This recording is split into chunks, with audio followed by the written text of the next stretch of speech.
सेठ विद्या मंदिर English high school CBSE Vasai. मैं सुनील कुमार त्रिपाठी।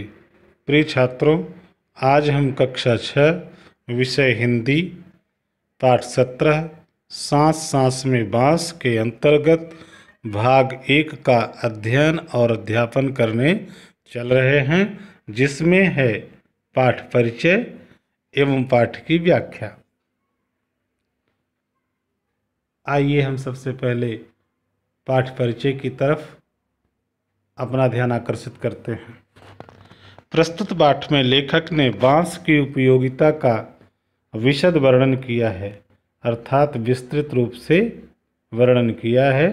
दैनिक उपयोग की विभिन्न चीज़ें बनाने के लिए एक महत्वपूर्ण प्राकृतिक संसाधन के रूप में बांस का बहुतायत अर्थात अधिक से अधिक प्रयोग किया जाता है। बांस भारत के विभिन्न भागों में प्रचुर मात्रा में अर्थात अधिक मात्रा में पाया जाता है।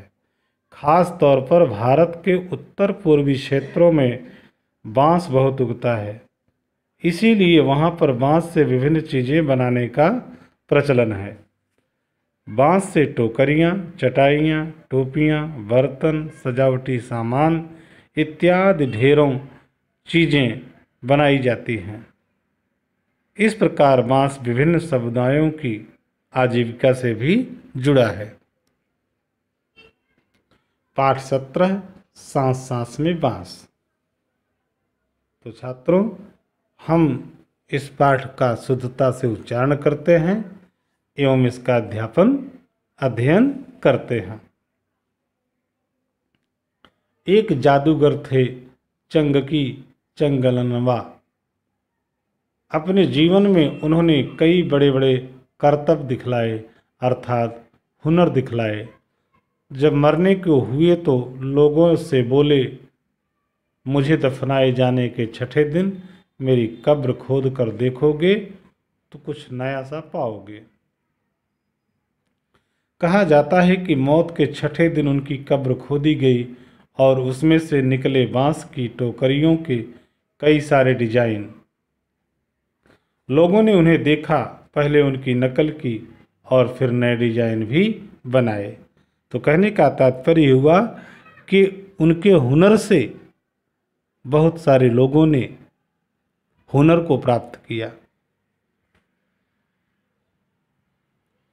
बांस भारत के विभिन्न हिस्सों में बहुतायत में होता है। भारत के उत्तर पूर्वी क्षेत्र के 7 राज्यों में बांस बहुत उगता है, इसलिए वहाँ बांस की चीज़ें बनाने का चलन भी खूब है। सभी समुदायों के भरण पोषण में इसका बहुत हाथ है।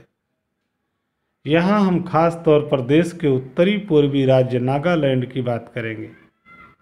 नागालैंड के निवासियों में बांस की चीज़ें बनाने का खूब प्रचलन है, खूब बोलबाला है।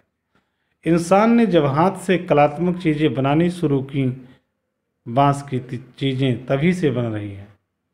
ज़रूरत के अनुसार इसमें बदलाव हुए हैं और भी हो रहे हैं।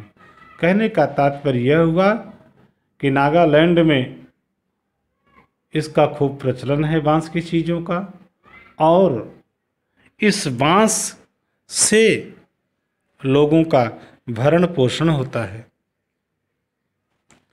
कहते हैं कि बांस की बुनाई का रिश्ता उस दौर से है, उस जमाने से है, उस समय से है जब इंसान भोजन इकट्ठा करता था।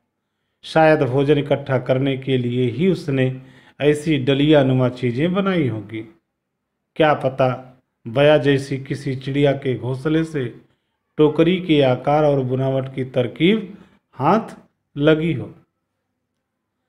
बांस से केवल टोकरियां ही नहीं बनती, बांस की खपच्चियों से ढेर चीज़ें बनाई जाती हैं, जैसे तरह तरह की चटाइयाँ, टोपियाँ, टोकरियाँ, बर्तन, बैलगाड़ियाँ, फर्नीचर, सजावटी सामान, जाल, मकान, पुल और खिलौने भी। तो बच्चों, आपने देखा कि बांस से बहुत सारी चीज़ें बनाई जाती हैं।